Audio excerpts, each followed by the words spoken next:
We are on or about Lewis structures for ionic compounds, and we're going to be reviewing the stuff we did, wow, a week ago yesterday. So a little bit, this will be a refresher for you, but it should come back pretty quickly. Because remember, in that class we started with what is valence electrons and what is the octet rule and how many, how do you write the Lewis structure for an element? Remember how to do that? Yeah. The Lewis structure for an element? What do we start with? What do we do first? We write the Lewis structure for an element. It was in those 2 pages you had 7 minutes to read, so go ahead. What's the first thing you're going to do?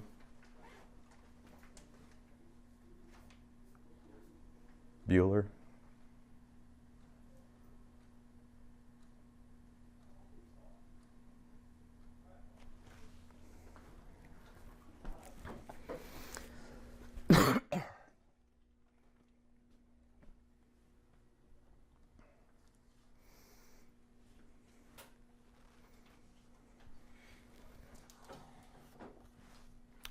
Yes, we have a volunteer. You write the element down. You write down the chemical symbol of the element. Okay? That's a good beginning.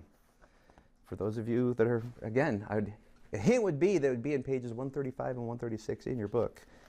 So you write down the element, the chemical symbol for the element in question. Next step, we're going to determine what? Sure, go ahead. The amount of valence electrons. Yeah, what is the count? How many valence electrons does that element have? And it's, you know, what we sometimes say the neutral element, the atom. Okay, it's not an ion yet. We'll talk about ions a little bit more today. But the atom itself, when it has a neutral charge, when the protons equals the electrons, how many electrons does it have in its highest energy level? Its valence electrons, the highest energy level. Now remember, if you did the electron configuration for that, you would be writing down the electron configuration as the first energy level, that's the 1s. Then the second energy level, that's the 2s and the 2p. Third energy level, you know, that's the 3s, 3p, 3d, and so on. When you do your electron configurations, after you've done that, you're going to look for the highest energy level and count up the number of electrons in that highest energy level. Nice thing about them not filling in order, remember the slant diagram or reading the periodic table, the way that worked, is that you're going to be filling up the D energy level after you've already filled up some S's and some other, you know, some other electrons in a higher energy level. So your highest energy level is always going to have either the S shell or the S orbitals or the P orbitals, meaning your valence electrons will max out at 8. And as a matter of fact, 8 is the perfect configuration, right? We talked about noble gases. They're inert gases. They don't want to react because they have 8 electrons in their highest energy level. They don't want to take on any more. They're fine right where they're at. They don't want to lose any. They don't want to gain any. They're in the lowest energy situation that they can get into, which is why the noble gases, the column 8A elements, they don't want to react with anything. Columns 1 through 7A, yeah. They're going to react. And what was the trick we learned about the column title with regard to the valence electrons? Yes, ma'am. Is it like the number of the column there is the number of the valence or electrons? Right. So as you, and we know the periodic table is down now while we start to get ready for using the smartboard over there, but if you go back in your book to page 52, if you don't have it on 52 because you have the first, or you may, if you don't have it on 52, you have it on the inside cover of your book. You might have it on both, actually. Remember, these columns are marked A columns and B columns. See 1A, 2A, then 3B and across. That middle section, the transition metals, those are the ones that are filling up that D orbital. Okay? So they act kind of weird. But if you look at the A's, 1A, 2A, 3A, 4, 5, 6, 7, and 8A, right there we're looking at the S's and the P orbitals. We're looking at the highest energy level. And the number of electrons in the highest energy level for any element is going to be the same as the column number of its A column. If it's in one of the A columns, that number of that column is going to be the same number of valence electrons that element has. So if I look over at column 5A element, nitrogen, how many valence electrons does nitrogen have? Well, if it's in column 5A, it has 5. I know that those are going to be 2 in the s orbital and 3 in the p orbital. And it would make sense if I look across, okay, 1, 2, that's my s. Then I go over to 3A, P1, P2, P3, right there. So the number of valence electrons of any element is going to be the same number as the column number if they're in columns 1 through 8A. Then we draw the dots around it. Remember, we started at the 3 o'clock position. Use a clock face. Like, still have the old-fashioned ones up here that have hands on it. So some of you can still read those, right? And you don't have to put the digital on your wrist versus the hands. Okay. So we use the clock positions to say 3 o'clock, 6 o'clock, 9 o'clock, and 12 o'clock.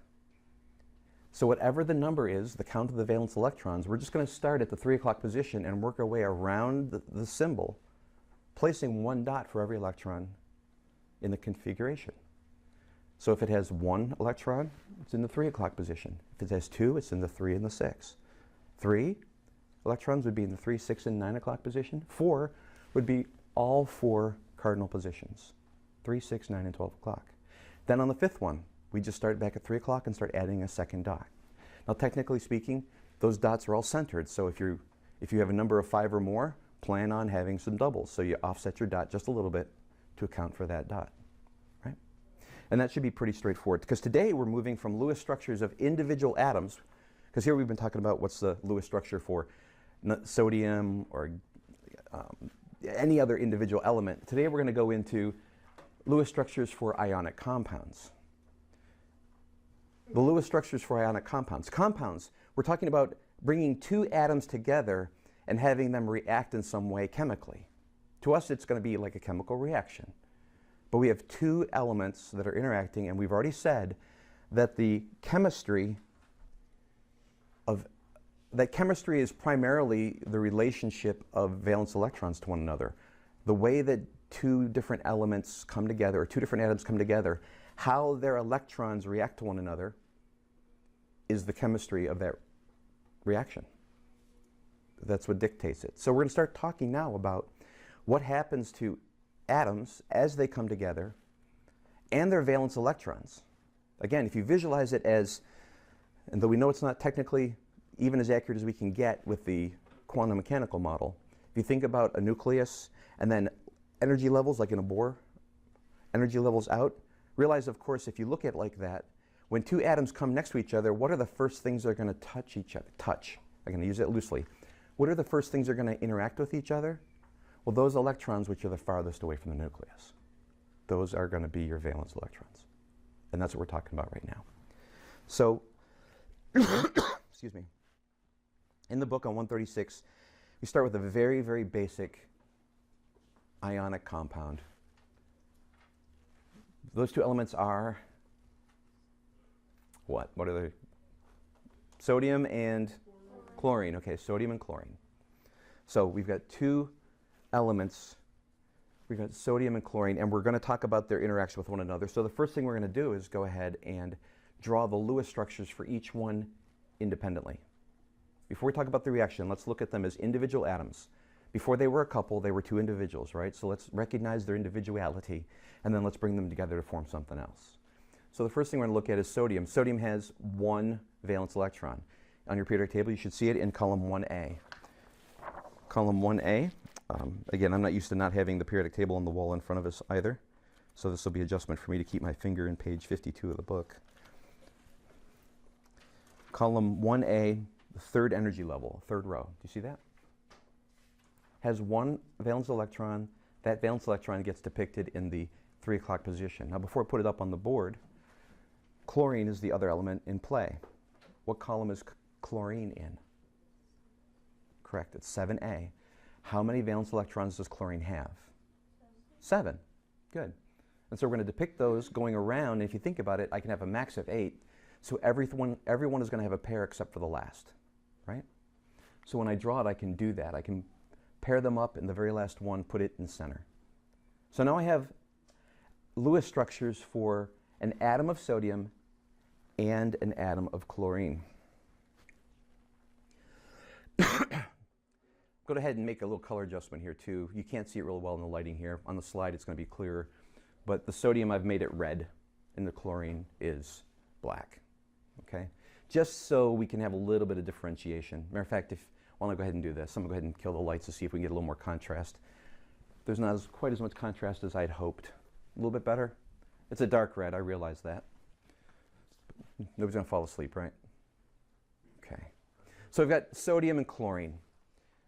Now, we've already said that these things are going to interact or react with one another. What do you think is going to happen?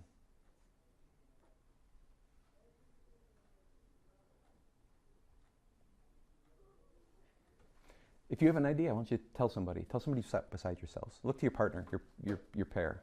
What's going to happen? What's going to happen? I know not every pair is here. I don't need to know. You need to have an idea. Okay. Now, think about it. What does the octet rule say? That virtually every, remember, not every, there's a few exceptions, but virtually every atom seeks to have 8 valence electrons. We've also said something about metals and nonmetals prior to this, which is actually the teaching point for today. You kind of learned it in advance of the book. But I've told you before that metals want to do what with their electrons? Again, if you didn't pick it up, that's fine. Metals want to get rid of. Metals want to shed their electrons. Because for a metal, it's easier to lose one, like for example for sodium. If it wants to get 8 electrons, what's easier to do? Lose 1 or gain 7? It's easier for sodium to lose 1. Okay? Chlorine, what's chlorine looking to do? Chlorine's looking to get 1, right? So sodium wants to lose 1, chlorine wants to gain 1. Guess what? We can strike a deal here. So what we do is we shift the electron over. Animation, yeah, hi, whoa. It's worth every penny I paid for that. Okay, and then what's going to happen? You guessed it. Boom. Now guess what? They're both fulfilling the octet rule, aren't they? Because chlorine went from 7 to 8. It's now satisfied. It has its octet. It doesn't want to lose any. It doesn't want to gain any. It's good. Sodium wants to fill the octet rule as well. But guess what? How many valence electrons does sodium have right now? Now, before when we started, it had the S1, the 3s1 electron in there. It lost that 3s1 electron. So now, even though we're showing no electrons around sodium, the truth is its valence now is the 2 second energy level. The 2s2 and the 2p6 are there, right? What we're depicting here is it lost that 1 excess electron to go back to what appears to be 0, but it actually has 8 electrons in its valence shell too. Both of them have gone to the ideal configuration. See? Okay. So before, if we had drawn out the electron configuration for sodium, it would be 1s2, 2s2, 2p6, 3s1. When we take that 1 electron away, now if we were to do the configuration, it would go up to 2s2, 2p6. It just is lacking that 3s1. So its highest energy level electrons now are the second energy level s and p orbitals. Okay. But anyway, go back to our starting configurations. We had 7 and 1. We were able to strike a deal, and we basically lost the 1 electron and gave that over to chlorine. Now there's something else we've already talked about in class. What was the charge of the atom before, and what is it now? When we started, chlorine had 7 electrons. Why? Why would chlorine have 7 electrons? Well, it's in the 7th column because it has 7 electrons, not the other way around. Okay? But it has 7 electrons because it also has 7 protons. And the 7 electrons balance the 7 protons, right? Now that I've gained an electron, have I changed the number of protons? No, because if I change protons, I don't have chlorine anymore, right? I've got the same number of protons. I still have, and I said 7, but that's not right in terms of the, I'm just speaking in terms of the valence. So it's got 17. So its atomic number is 17. It's 17 protons. It's 17 electrons, okay? Now it's got, it has not changed its number of protons, but has increased its electron count by 1. What was its net charge before? The net charge of the atom before it reacted, it was a neutral atom, so its net charge was 0. All that's happened is it's gained 1 electron. Electrons are positively or negatively charged? Negatively charged. What is the charge of chlorine now with the additional electron? Correct, sir. It's -1. Sodium was neutral before. Protons equaled electrons. But now sodium has lost an electron. It has lost a negative. Therefore, sodium is now positive. Okay? In ionic compounds, the nonmetals try to gain the electrons. And so their Lewis structure reaches the ideal configuration of 8. The nonmetals want to get their receivers. Okay? You can tell I'm recovering from something too. So for those of you that are coughing, I'm with you. I mean, I spent most of my fall break sick, so it wasn't much fun for me. So the nonmetals want to get electrons. And in an ionic reaction, we give them the electrons they want. Because at the same time, and these definitions are in your book, at the same time, in ionic compounds, the metals try to lose the electrons. And so their Lewis structures reach the ideal configuration around them as well, but it's represented with no dots. Like I just told you before, that doesn't mean there are no electrons. It means we've cleaned out that highest energy level from the initial neutral atom. There's still a full energy level, second energy level in the case of sodium below that. We're just not depicting that now because it's reached 8, it's got no more to give. Chlorine, it's got no more, it can't receive anymore. Because if it receives anymore, it goes to the next energy level and it doesn't want to do that. Too much work. Okay? What happens then is that sodium takes on a positive charge in this case, and chlorine takes on the negative charge.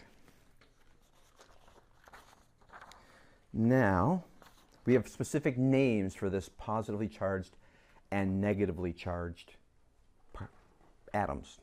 They're known as ions. And an ion is an atom that has either gained or lost electrons, giving it a net charge. They're no longer neutral. They now have an electrical net charge. If they gain electrons, they're getting more negatives, they become negative. If they're metals and they're losing electrons, they're losing negatives, which makes them positive. Okay? So think of getting the electrons makes me negative, losing electrons makes me positive. That's why, for any of you watch Ion television, what's their tagline? Ion television, positively entertaining. It's a pun which most people don't get because they're not as smart as you. They can't handle chemistry. But anyway, ion, okay? So we have ions when we have that mismatch between the number of protons and electrons. And the mismatch is taking place because we're reacting, and in metal and nonmetal interactions, the metals want to give up electrons and become positively charged, and the nonmetals want to receive electrons and become negatively charged, so they can both go to the ideal configuration, which is 8 valence electrons, with a few exceptions which we covered last time. Okay?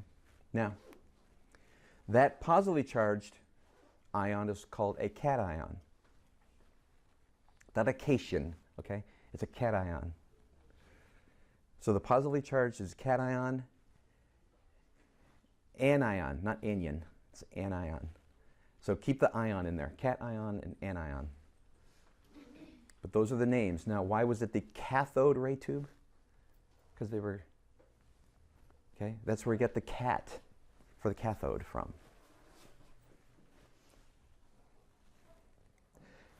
And again, if you're writing feverishly, these are all in your book. So if you just start it and make a note to finish it if you need more time. Okay? Pardon me. So cation, anion, those are different names for ions. Ions are atoms that are not net neutrally charged. They have a charge, meaning they've either gained or lost electrons, so that the electron count no longer matches the proton count. If they're metals, they've lost electrons and they're now positively charged. If they're nonmetals, they've gained electrons and they're now negatively charged. What happens when we go back to this, last module, opposite charges, do they attract or repel? Opposites attract, right?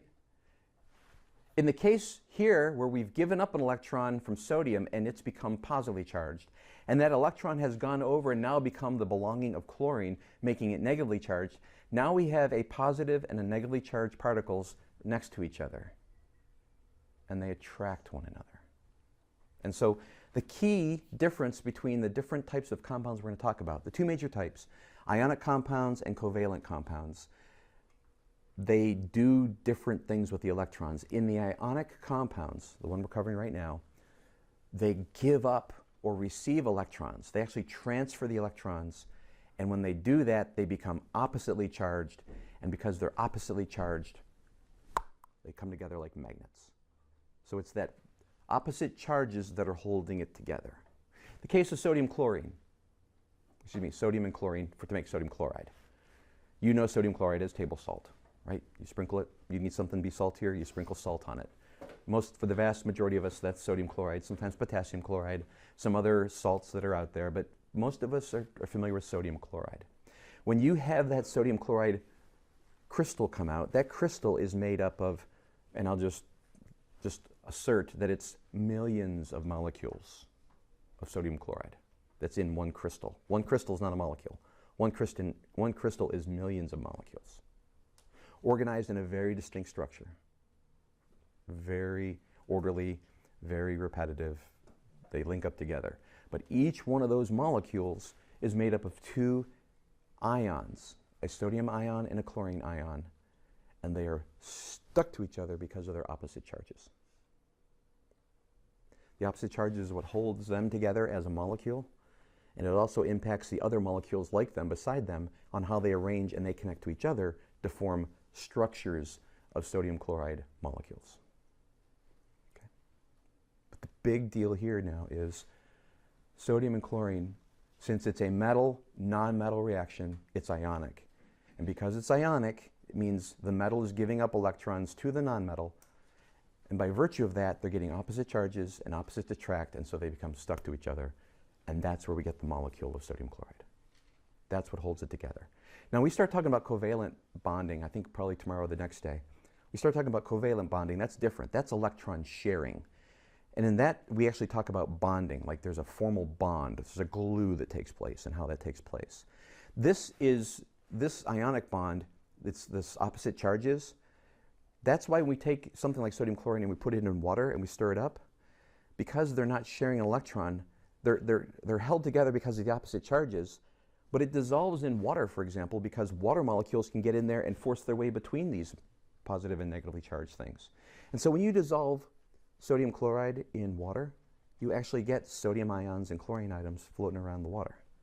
You actually break the molecule up when you dissolve it. And then when you evaporate the water back out, they come back and they form pairs and form new sodium chlorine molecules. Let's see what else I have on my slides. I did these before I got sick last week, so I'm not quite as fresh on what each advancement's going to show us here.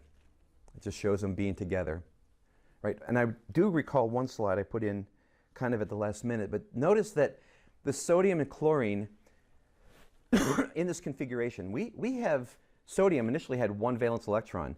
We know now that there's a lot of a lot of atoms that have one valence electron, don't we? Where are we going to find all of those at again? You told me just a minute ago. Column 1, not row, column. Row 1 is the first energy level. Column 1 is valence electrons. So the columns show sodium was a column 1, and chlorine was a column 7, right? So while this shows the Lewis structure of a sodium chloride molecule, it also shows the Lewis structure for every column 1 element that reacts with every column 7 element. They all have the identical Lewis structures. They're all held together by the same principles. So though sodium chloride is your example of a column 1A and a column 7A element forming an ionic bond, it's also how lithium combines with fluorine, chlorine, bromine, iodine, or astatine, how sodium combines with fluorine, chlorine, bromine, iodine, astatine, how potassium bonds with fluoride, chloride, bromine, iodine, astatine, how rubidium, you get my drift? They all come together. I can plug any one of these into this place and plug any one of these into this place, and it has the same configuration. It has the same reason why it's a molecule. So this structure shows every column 1A and column 7A ionic compound. And we tend to stick with column 1 and 2 and 7 because they don't have the exceptions in them. Column 3, 4, 5, and 6, they've got the exceptions, the jagged line with the metals, nonmetals, and are they giving, are they taking? You know, it gets a little weird there. And to be honest with you, this textbook goes through and eliminates the really weird stuff and just gives you the very straightforward, basic things to work with. So they reduce the complexity for you in that. But this shows the structure for every column 1 and column 2, column 1 and column 7, but not every ionic compound we do is going to be a column 1 and column 7. For example, they give you the example of magnesium and fluoride, or fluoride in this case, right? Magnesium is a column 2 element, so it has 2 electrons around it.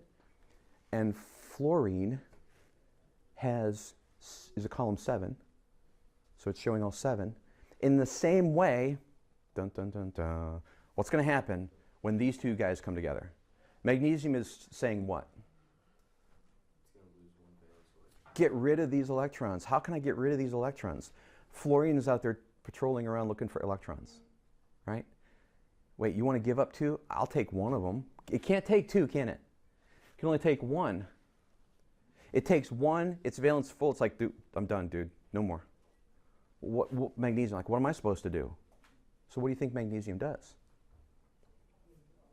How often do we find one atom of anything? Very seldom.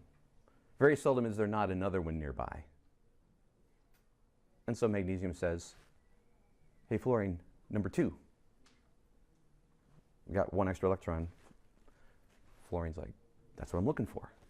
Okay, there you go. Now what's happened? Fluorine has become fluoride. That's why it's got the "ide" name, right? Fluorine has become fluoride because it went from being an atom to an ion of fluorine. So now it's fluoride. It was a net neutral. What's the fluorine charge now? -1. It's gained an electron. Good. It's gained 1 negative, so it's a net 1 negative. The other fluorine has done the same thing, right? Has gained 1. So it's also a 1 net negative. Everybody see that? Both of these fluorides, they're each a net -1 or 1 negative. What about magnesium?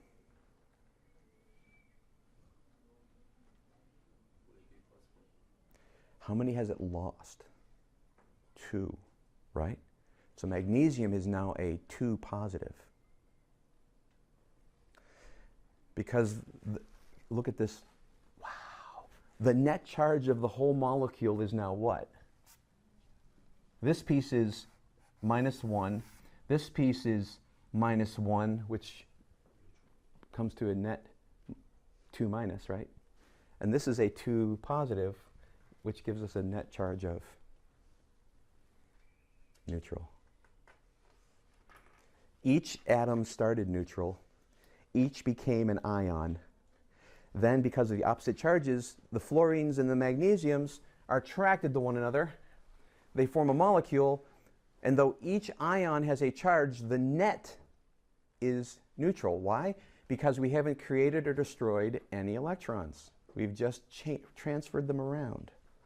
Same kind of principle we talked about before with, law of mass conservation. We haven't made any, we haven't lost any, we've just moved them around. So each piece takes on a charge, but the total charge is neutral, net zero. And that's why the formula is MgF2. Now we said before that the reason why we have the "ide" for the ionic, remember we use the "ide" paradigm for naming ionic compounds. When we get into covalence, we've got the mono, di, tri, tetra, all that kind of stuff. We said before that ionic compounds can only form one kind of compound with any given element. In this case, we have column 7 elements here and a column 2 element here. Okay? When you combine a column 7 and column 7s with a column 2, the only molecule it can make is the MgF2, for example. Or in this case, if we think of it as X and Y, the same thing as before. Every column 2 metal and every column 7 nonmetal forms the same Lewis structure and forms the same type of molecule. Every time you have a column 2 metal with a column 7, it's going to have a chemical formula that has the metal and then the nonmetal and 2 of them. The fact that they can only make that molecule, they can't make an MgF3, they can't make an Mg2F1, this is the only thing they can make. That's why we have the simple naming paradigm. Because if I say magnesium fluoride, you're like, metal, nonmetal, ionic, they can only make one kind of molecule. That's it. So we get a simpler naming for them. So just like before, every column 2, every one of these is going to strive to become a 2 positive charge. Every one of these is going to strive to become a 1 negative charge. And so for it to be balanced, I'm always going to have 2 of the nonmetals, column 7 nonmetals, to balance the charge with 1 column 2 metal. Okay? Now, there is an easy way of determining the ion's charge, and there is an easier way of coming up with the formula, but you need to understand where this is coming from, okay? It's like, I teach you the shortcut, but if you don't understand where it came from, the shortcut is just kind of a workaround, so you never really learn how to do it in truth, You can get a right answer, but you don't really know what's going on. What I showed you with the dots, that's what's going on. Now I'm going to show you how to get the quick answer for you to have the formula. The first thing you need to be able to do is to determine what an ion's charge is going to be. And on page 140, table 4.1, there's a quick little chart there. It doesn't have every element because, like I told you, they're going to not give you the ones that are really wonky. Okay? They're going to keep it pretty straightforward for you. So I'm going to speak in generalities, and I could say for each of the 6 different categories I'm going to mention, 6 or 7 categories, that for most of them there's some exceptions. Okay? But what I teach you here is going to help you understand all the stuff you're going to be responsible to do. How's that? Okay? Chemistry almost always has exceptions, and usually the exceptions are beyond the scope of the course you're in to explain why they're the exception. So we'll just have to go with that for now. So the first thing we do is locate the element on a periodic table. Before you can determine what its charge is going to become when it is an ion, you need to know where it is on the table. Because we're going to do the same thing. Once we locate it on the table, we're going to decide if it's a metal or a nonmetal. These steps, I believe, are in your book as well. They're in a paragraph. They're not laid out as steps. It's in the middle of page 140, just before the chart. So we're going to find it on the periodic table. When we find it on the periodic table, we're going to decide, is it a metal or a nonmetal? Because if it's a metal, generally speaking, for our general rule, if it's a metal, it's going to want to become positive, which means it's going to want to give up electrons. And if it's a nonmetal, our general rule is it's going to want to give up electrons. Or excuse me, if it's a nonmetal, it's going to want to get electrons. It's going to become negative. Okay? So keep that in mind. So you locate it on the periodic table. You look, where is it relative to the jagged line? Then determine the charge the ion will have when it reaches the ideal configuration. So if you look at table 4.1 on page 140, it shows you there that for column 1A and for 2A, that those elements want to take on either a positive 1 or a positive 2 charge. We just gave you an example of sodium chloride. That's a column 1 metal. Magnesium fluoride, that's a column 2 metal for magnesium. They want to become, they're metals they want to give up and they want to go to the ideal configuration, which for them, because they're both in the s orbital, is to get rid of all their s. Everybody always wants to get rid of the s orbitals. Why? Because they don't have to deal with trying to fill up the whole p. So get rid of the s. It becomes when you're in the middle of the p. That's when you're saying, you know, which is better for me, to get rid of 4 or to get 4? And then there's some unique characteristics of the elements which are beyond the scope of this course to just kind of say, okay, if I told you it's a column 4 element and it's on the non-metal side, I would expect you to say, okay, then it wants to do what with electrons? If it's a column 4A, non-metal. Okay, so it's a non-metal, it wants to receive, it's at 4, it wants to have 8, so you would expect it to have a net -4, right? If it's a column 4 element that I said is a metal, you would say, oh, it's a column 4 element, has 4 valence electrons, it's a metal, it wants to give up the electrons, therefore it's going to have a 4 positive charge. See what I'm saying? That's the kind of thing I'm talking about, where you need to know where it sits relative to the jagged line and know that that jagged line is kind of, the elements that are along the jagged line, they act weird sometimes. They don't always behave exactly like you think they would. But the general rule that'll keep you safe is it a metal or non-metal? What column is it in? So how many valence electrons does it need? Or does it have? And then based on whether it's a metal or non-metal, is it going to give up or gain? And after it does that, what will the charge be? So there's several different steps in the process. We're going to do some examples and we'll look at each one of those. The shortcut for determining the chemical formula is this. You're basically going to figure out what that charge is going to be for each ion. I've got calcium. What does calcium want to be? Okay, when calcium wants to be that, let's say, okay, calcium wants to be 2 positive, or magnesium wants to be 2 positive. Okay, let's assume it's 2 positive. In the case of magnesium fluoride, do you remember magnesium was 2 positive and fluorine wanted to become fluoride, which is 1 negative? Let's pretend they were able to do it. They were able to strike a deal. So the magnesium is a 2 positive and the fluorine is a 1 negative. Drop the signs and transpose and write them as subscripts. Again, it'll make sense when I show you a slide in a minute. But if I wrote Mg, and then above that I put a 2 positive, and then I had an F, and I had a 1 negative, if I take the 1 and I slide it across over here, and I take the 2 and I slide it across over here, I've got my formula. I'll show you. Last step, always reduce it to the lowest possible ratio. In other words, when we do the ionic compounds, you're not going to have a Mg2F4. Okay? You would reduce it because they have a common factor of 2. So Mg2 would become Mg1 and F4 would become F2. Always have to reduce it by using the greatest common factor.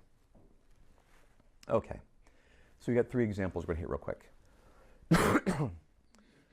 What is the chemical formula for the compound formed by aluminum and sulfur?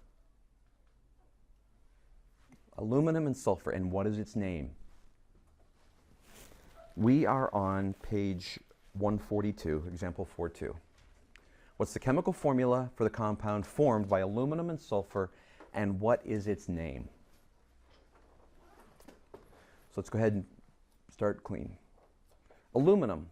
Find aluminum on your periodic table.